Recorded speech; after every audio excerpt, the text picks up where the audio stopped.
How are you guys doing? I hope you guys are all feeling blessed and happy and everything for the new year has manifesting in your life. I just wanted to give a shout out to all of my new subscribers. I see you guys. You guys are really supporting me, and for the people who've been here since day one, real MVPs. Thank you for sharing, liking, commenting, and bringing more family to our page. There's so many things that, I want to do on Jewels on the Run, and this is just such an exciting journey for all of us. So the fact that you guys are here, you guys are supporting me, much love to you guys. So today, this video is about my first impression of Malawi. Now, if you guys have not seen my videos of when I first entered Malawi, please go check those videos out so you can kind of see what I'm talking about. So you guys know the start of coming to Malawi was a little bit of a rough start. I'm not gonna lie, it was a little bit of a rough start between the vaccine and the visa and stuff like that.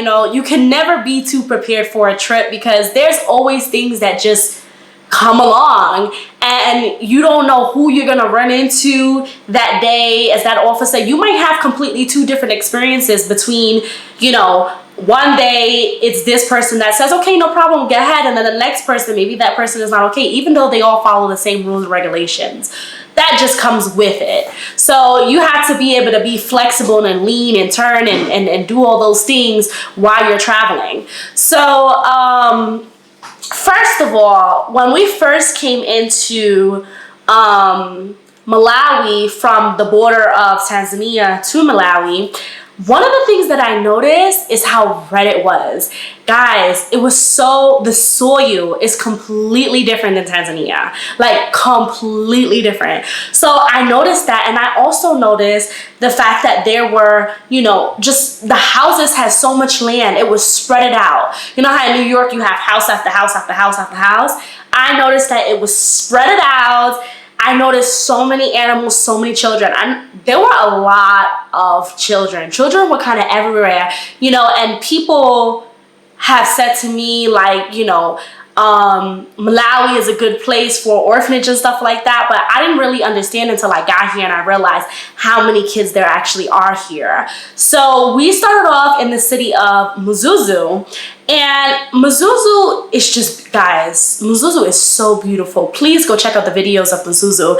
It is like really beautiful. People are hardworking. People are so kind. Like, the first impression that I got from Malawian people, they're just so kind.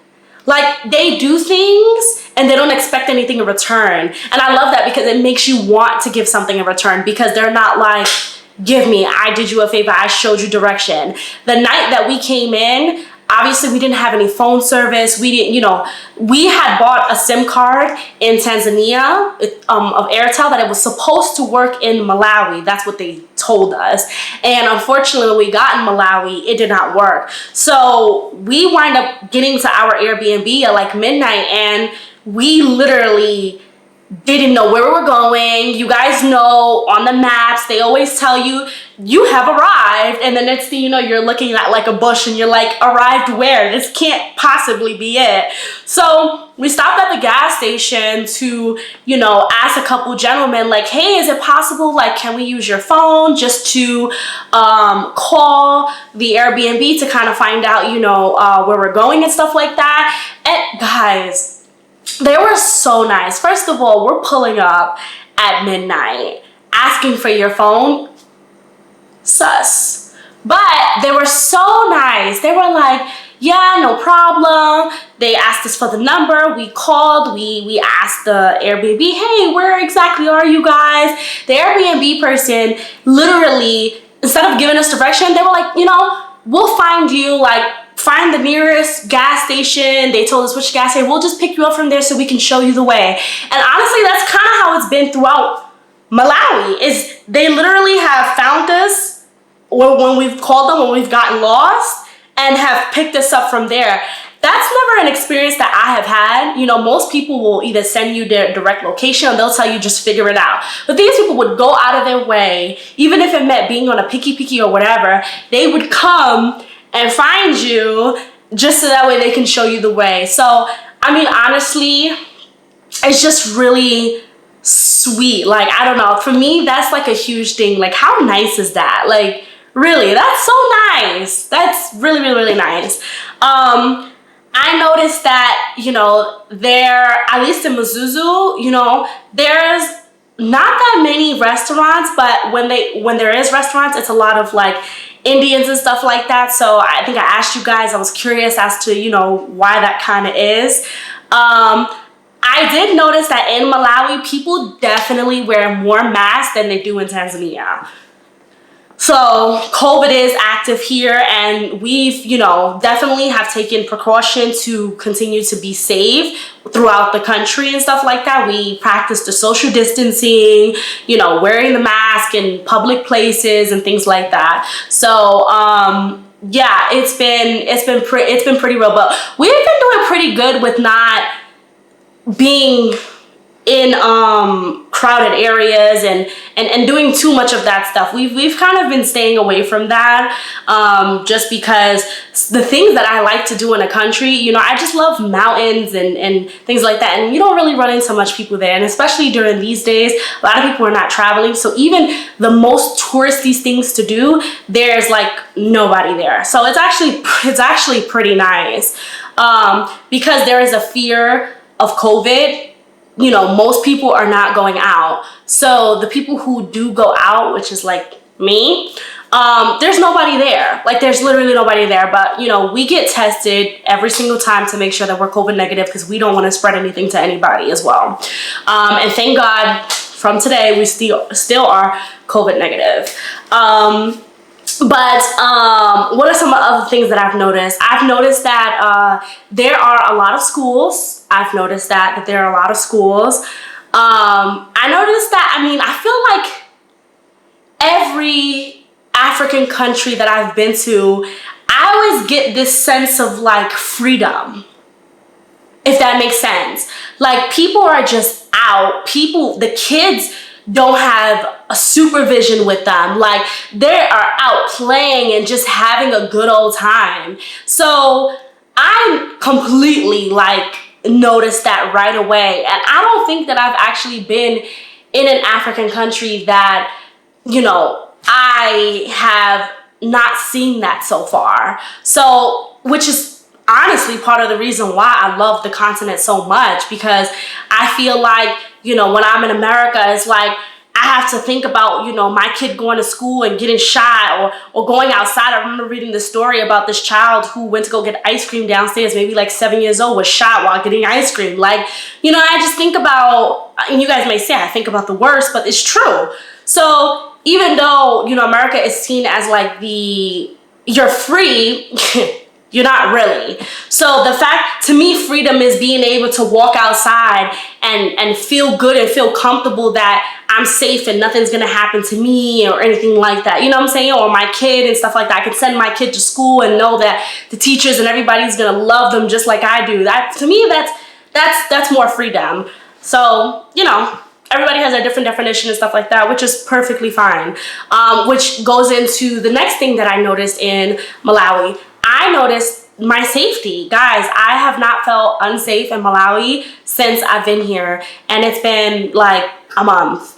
And there has not been a moment that I have felt unsafe. I've even gone out to the nightclub, and I've felt perfectly fine. Like, truly, I've walked outside alone, even without Hope, because sometimes, you know, he doesn't always want to go out every day. So I felt completely fine. I felt my car has been fine. Like, I felt completely safe. And we are definitely not staying in, I don't think we've been in a hotel at all since we've been on this journey. So it's not like we're staying in these top-notch Marriott hotels, because we can't afford that. But, you know, we're staying in pretty local areas, and I have felt completely fine. Hope has definitely left me to get my hair done in the middle of the street, like in the middle of the, like, you know, what is it called? Like what am I trying to say? Like busy roads and stuff like that. And I felt completely fine. Yes, of course people stare, especially me, you know, I have tattoos, I have different skin, different hair. Of course people stare, but it's not like a disgusting stare. It's like a curious stare, if that makes sense. Like, who are you? Where are you from? You know what I'm saying? Like, it's a different type of vibe. It really is. It's a different type of vibe. So yeah, definitely. What else have I really noticed in Malawi that, you know, I can tell you guys that has been, you know, really useful for me, to be honest with you. There are, like, you know, apps that you can get like food and things like that. Guys, people are just friendly. Like, that's really the biggest thing that I've noticed. Despite my interaction at the border, guys, people are just friendly. Straight up. People are friendly. Okay? So far in the safari that we've been going on, I would say, because people, you know, a lot of you guys want to do this journey as well, you know what I'm saying? So you're kind of following me, and I want to be able to give you guys all the information. So to be honest with you, a lot of this journey, the biggest cost of this whole journey is one, internet. Hey guys, it's expensive to talk to y'all, okay? Especially in Malawi, oh my God, it is expensive. And gas, obviously, but it's not more expensive than taking a flight from country to country. It's definitely cheaper, but you know, those are the two things. Now, if you are not on the internet and not a YouTuber and you don't need to do so much internet action, then boom, that saves you a cost right there. But let me tell you something, food, accommodation, all that stuff, guys, is cheap. It's really cheap. We stood in a luxurious place and it was $20 a night. For real. You could find places that's even $11 a night. We stayed in one place that was $11 a night and it was nice. And to tell you guys, to be honest, a lot of places are not on the internet. A lot of places are not on Airbnb. A lot of places, these are just local places, but they're nice. They are nice. So definitely, the last thing that I would say that I've noticed is the money. The money in Malawi, I don't know what's going on. Actually, two things, sorry. A lot of stuff is imported into Malawi. I think pretty much everything is imported. Even when you look at your food and you look at the cans and you see like which country, it will come from Tanzania, it will come from Zimbabwe, it will come from different places. So because the stuff is imported, things are a little more expensive. You know, something definitely affordable, but things are a little more expensive. And I noticed that the money in Malawi it's not good. I'm not gonna lie to you guys. Like, the currency, the weight, like, it's just not good. Like, it's really not good. But either way, it's still very much affordable. Like, very much affordable. If you take out that Wi-Fi, you gotta do the gas. So, you know, but it's very much affordable and you can 1000% do it. Honestly, if this is a trip that you really plan on doing or you have questions about Malawi, please comment below. Comment below so I can try to answer those questions and help you out in ways that